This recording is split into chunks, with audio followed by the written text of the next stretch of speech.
How's it going, everybody? Jared Scott here. Today, one of our SpeakHyve members asked a very important question regarding travel for speakers and how to charge for travels correctly.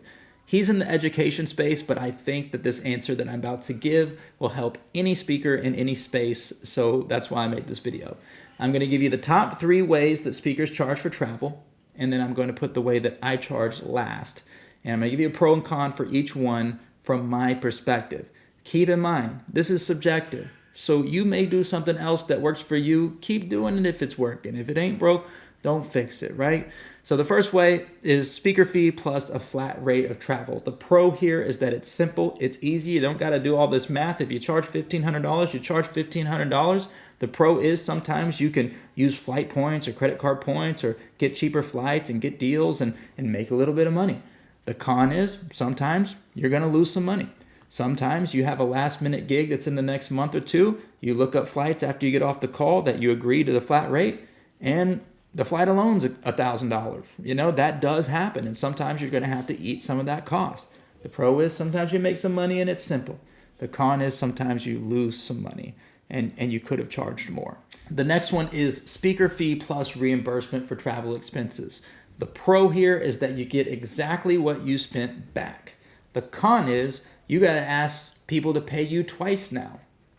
You know, depending on what your speaker fee is. For us, we're anywhere from $15,000, $20,000+. You know, somebody paid $20,000 and then I hit them back the next week and be like, oh, by the way, we spent this much on flights, this much on food, this much on hotels, this much on rental car. And I go through this whole list of things that they got to pay for again after they just spent 20 grand.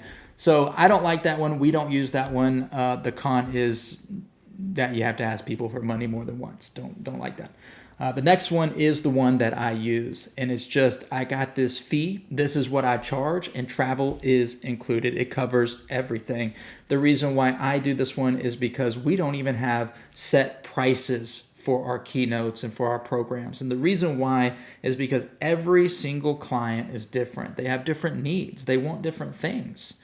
The way that I serve them is different. So they have to get on logistic discovery calls with my booking agent. On that call, she's going to go over their needs and the services that they want. We offer a lot of things. So there's no way I can say it's just this price. We create a package for every single person. We create a package of the things that they want.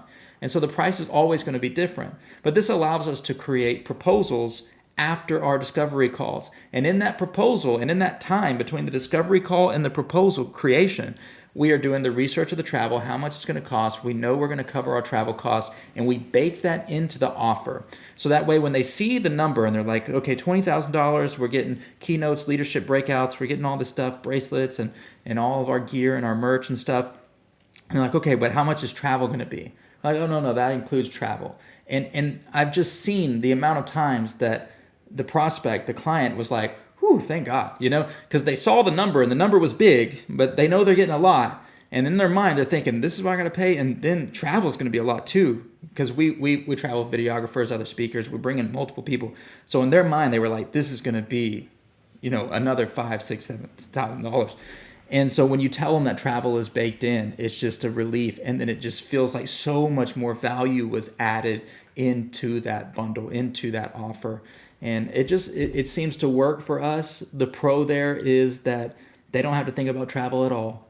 They don't have to reimburse you. There's no added fees. What they see is what they get. That's simple. That's easy. Everything's included. We all love all-inclusive things. We love that.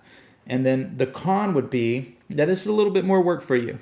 You know, when my booking agent is on the calls with them, she's asking questions like where they are, where the closest airport is, and stuff like that. And she's just using ChatGPT while she's on the Zoom call with them to figure out the local prices and how much things are going to cost, how far the airport is, and doing all that. So when it's done, it's quick, it's easy. She has an SOP for it. You know, it's just a certain way that she does things now. In the beginning, yeah, it was a lot more work to figure that out and make it make sense. But once you get a system and once you do it the right way one time, you can recreate that, and then it's super simple. So just to recap, speaker fee, flat fee. Pro is sometimes you can make some money. It's easy, it's simple. Con is sometimes you're losing money. Speaker fee, reimbursement. You have to charge people twice. That's the con. The pro is you get the exact amount of money that you spent back. The next one is all-inclusive, baked into your offer. That's great for people that don't have a specific price for their specific service. They actually create custom things. So if you're already creating a custom offer, it's not that hard to just bake in the travel into that offer. The con is that obviously there's a little bit more work, and you have to do more calls, and you have to have a lot more information from your client to figure out what would make sense where you don't lose money. Okay, that's basically it. I hope you learned something from this video. If you have any questions or you have any ways that you charge for travel that have been working for you, please put that down in the comments below. See ya.